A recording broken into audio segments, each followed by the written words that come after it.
Okay, so our final speaker of the session is Christine O'Keefe from CSIRO, and she will be speaking on anonymisation and applied safes. Yeah, thank you very much. So CSIRO is Australia's national science agency, and it was mentioned earlier that as you cross the Atlantic, then terminology changes. Well, as you then cross the Pacific as well, it changes again. But I've been here for 6 months acclimatising, so I can use anonymisation now, although I'm never sure whether to put an S or a Z. Today I want to talk in particular about the challenge of making data available for research and policy analysis and protecting confidentiality at the same time. So in a sense it's another step towards the concrete from the two talks this morning. We had quite a general introduction and then a framework of the anonymisation decision-making framework.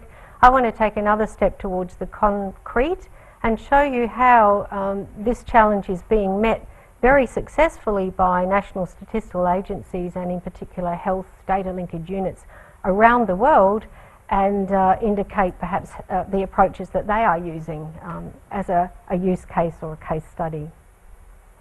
So we've seen the anonymisation decision-making framework, and I want to concentrate then particularly on 6 and 7 and really on how you might choose a disclosure control process and indeed what processes are available to you. So I guess in the beginning, the way that we addressed the challenge of making data available for research and policy analysis and protecting confidentiality was a bit of a binary one. So we'd say, okay, you're either fully authorised and you've got full access to the data, do whatever you want, or you're not authorised and you've got no access. So there was these two ends of the spectrum, and we used information security methods to implement or embody that. So what I'm going to be talking about is really the middle ground in between. So I want to have partially authorised people, researchers, with partial access to the data. They don't need everything. They need only the parts that enable them to give their analysis results. So in particular, they generally don't need the identity of people. And I can't think of an example where they do. So we're in this balancing zone. We're in this partial authorisation, partial access.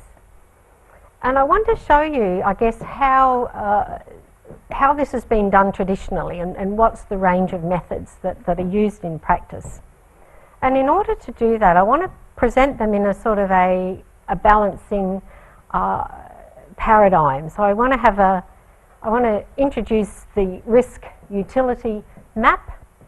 This is a little bit of a blunt instrument. It only looks at one number risk and one number utility. So I'm not saying that it's the tool to use always in practice, and in fact it's quite difficult in any specific situation to find those numbers. But it's a very useful framework, I find, for thinking about data in terms of risk and usefulness. So in particular, if you think about releasing no data at all, then that's going to have low risk but also low utility. Your original or observed data would be high on both axes, and typically people think about a maximum tolerable risk and try to release a modified data set that actually is less than that maximum tolerable risk frontier. But as mentioned, I'm not proposing it as a tool, but as a thinking framework. So suppose you want to make some data available for research and you want to protect confidentiality at the same time. There's two main approaches, and the first one is that you could do something to the data. You could make the data protect confidentiality and be useful. And the kind of ways that people use to do that are de-identification. So this is removing obvious identifiers and then giving it to researchers under license. So researchers make some agreements about what they'll do with the data. So, and my personal view, this is a bit of a personal view about where these things sit on the risk utility map, and I change it as well as time goes by, so it's not entirely fixed. Okay, so you could give your data out to your researchers on CD, and this was done for many years in health data linkage centres. Similarly, for many years, researchers have been going to safe rooms and using detailed data on machines supplied by the custodian agency and having any outputs they want to take away checked. You could go to a public use file. So you can go to the ONS or any statistical agency website and download a public use file, perhaps generated from the census, and that has been treated to protect confidentiality of individuals represented in the data. We've also got examples of synthetic data. This is where your observed data, you might make a model of that, then sample from the model to create a kind of a made-up version that looks a lot like the real data but has lower confidentiality risk. So synthetic data, and open data would be the extreme example of all of those, where you pop your open data up on the internet.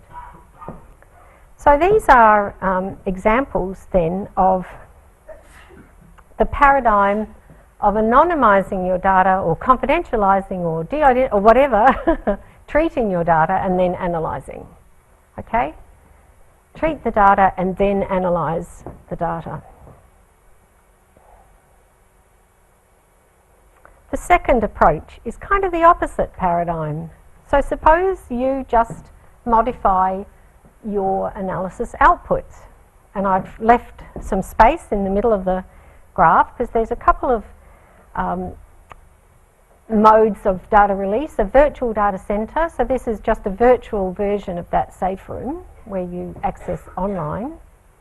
And the second one is a remote analysis server, and I'll tell you in a minute the difference between those two, but they're highly similar. You're accessing data over the internet.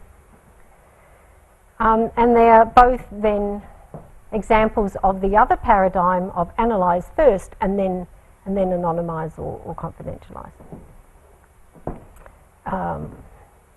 Which of course has a lot of advantages because you're sure that whatever you release is going to represent the correct answer.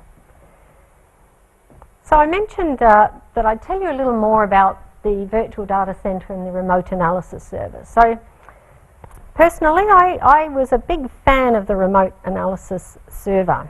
I thought this was going to be just a great way to solve the problem. You would hold the data in a secure location and wrap it in a software layer. Your users would interact with the data through an opaque interface, so they can't see any data at all. They can shoot in queries and get responses, and the responses would be beautifully automatically anonymised, or they'd get nothing in extreme cases. And I thought, oh, this is going to solve all the problems of the world. That was a while ago. And of course, there's several problems with it. Firstly, the analysts in general hate it because you actually have to understand your data to be able to get good statistical inferences out of it. You've got to jump in and swim around and touch it and see it. And so having the curtain between the user and the data really was negatively impacting data utility. It might be okay for some simple queries, but not in general. And secondly, when I set about working with some colleagues to develop these automated output anonymisation routines, realised, of course, what a terribly wicked problem that was. And yeah, extremely difficult. We could do exploratory data analysis, maybe a bit of linear regression, but more complicated analyses, it's a very, very difficult problem. But of course, this is the problem that the differential privacy standard was intended to address. So if a database is a collection of rows, then differential privacy was proposed as a measure ensuring that if you have similar databases, you get similar answers. So it was really designed for this setup of remote analysis, and it's quite technical definition. As mathematicians, we love this sort of stuff, but the idea is that if somebody joins the database, then the answer doesn't change very much if you run the analysis on the database with the person joined, and so you can't learn too much about that person. And it turns out that there are similar problems, I guess, with differential privacy that I mentioned earlier. One is it's possible that the statistical usefulness is low if you find a differentially private mechanism, but also the inability to interact directly with the data. So more recently, I've got more excited about virtual data centres, which are a lot like remote analysis, except that we allow the interface between the user and the data to be transparent. So the user can interact with the data as if they're on their own computer. And currently, these are being implemented around the world by statistical agencies and health data custodians with a kind of a two-step confidentiality protection, some mild dataset preparation, including removing the identifiers and perhaps aggregating birth dates a little bit, and a second stage of manual output checking. Okay, so the automated routine's too hard, so we've got a manual step in there. Now, one of the virtual data centres, the SURE environment in Australia, came to us in CSIRO with the proposal that actually it was going to be likely that use of their system was going to grow to such an extent that manual output checking would become impractical. That it's got a scalability issue. So there is a scalable alternative to the manual checking by experts, and that is that the users are actually trained to check and anonymise their own outputs themselves. So we've produced a checklist for users to use in anonymising research outputs. So I guess that was kind of the range of available options at the moment, or the most widely used options, and I guess I just want to talk a little bit about what sort of framework you might use to determine which of those options you might select. So again, within the anonymisation decision-making framework, I'm talking about the selection of disclosure control process. So how would you do that in a modelled, principled way?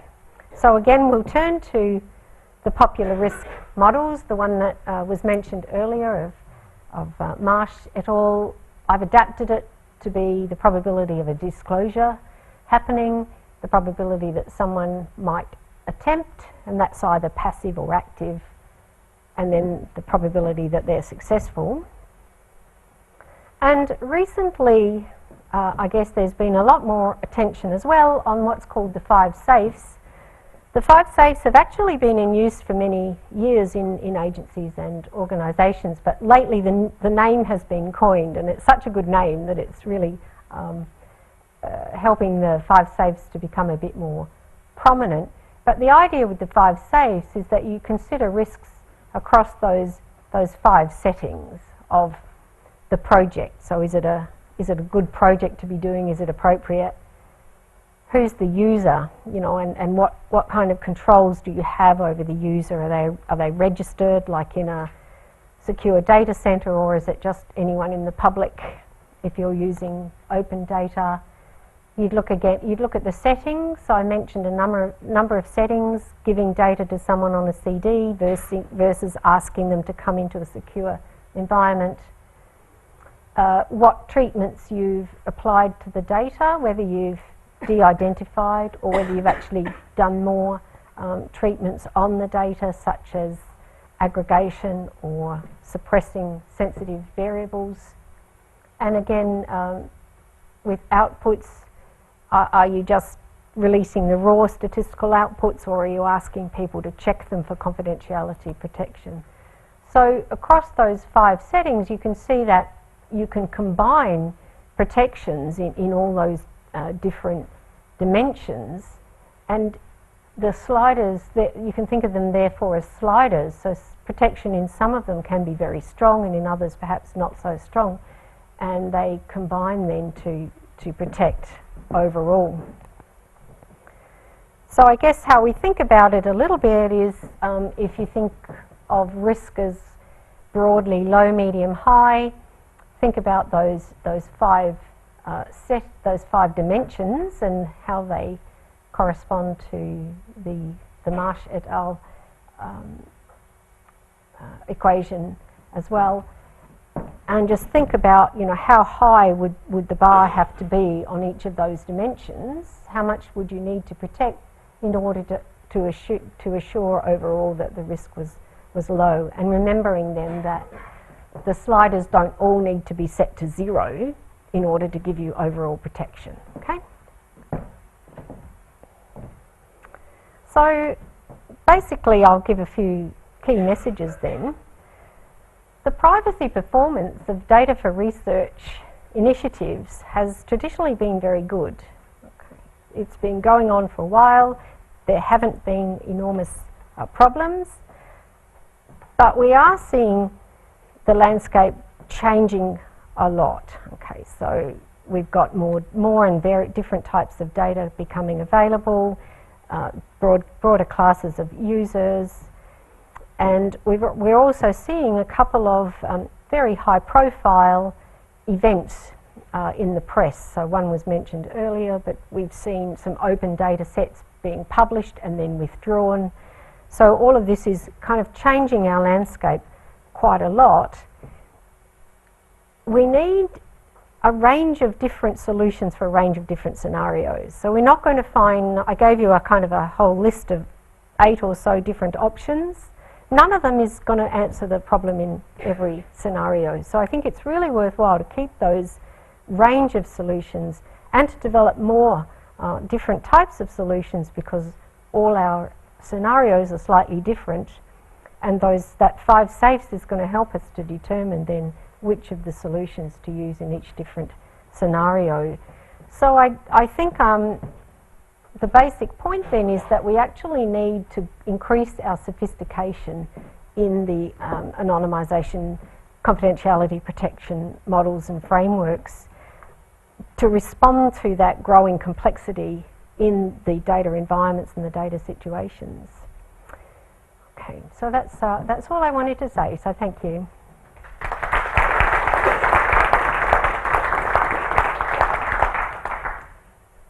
We have a few minutes for questions if anyone wants to ask any.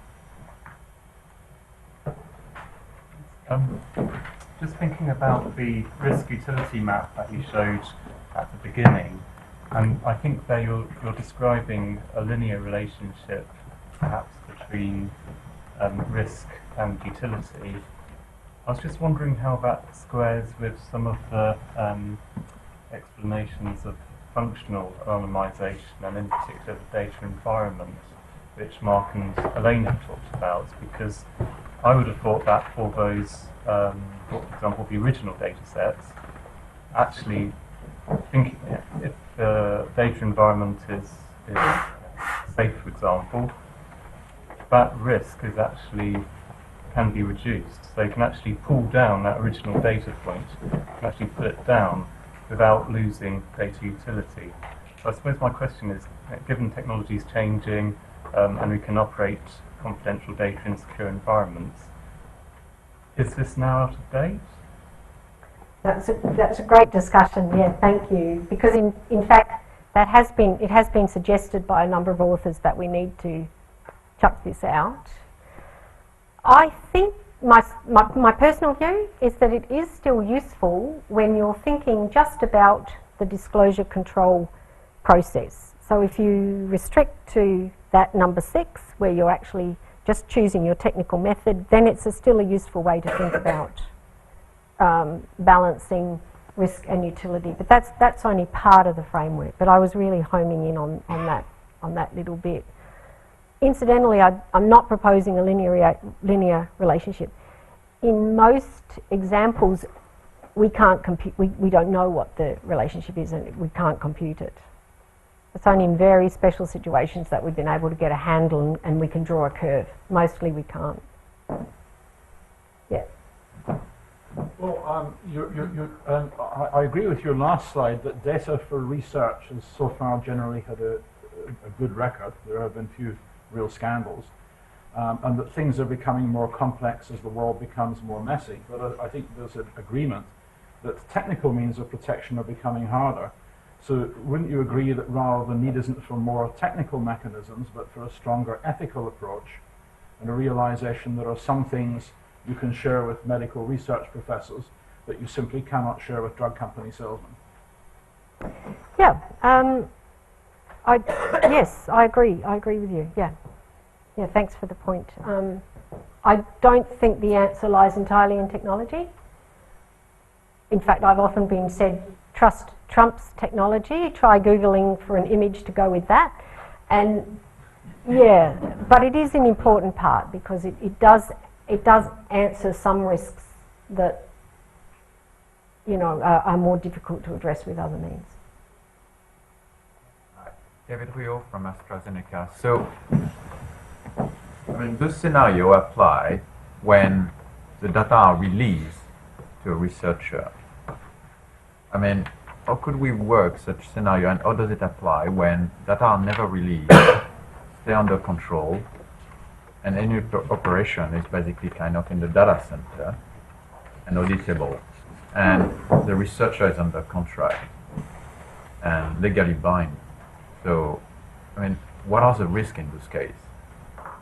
Yeah, look, I mean, without doing a full risk analysis, it's very difficult to just give it, you know, to just give an answer. But I think, you know, if you're thinking about that risk dimension of the user, think about like what are the incentives for them to do the wrong thing? What are the sanctions that might apply?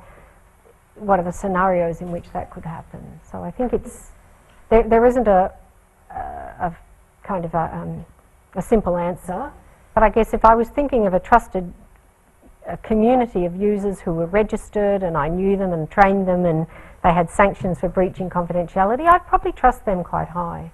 But if I was putting data on the internet, then I wouldn't. I'd put trust quite low there. Okay, I think because we're running into the tea and coffee break, let's finish. Let's just thank all our speakers again for giving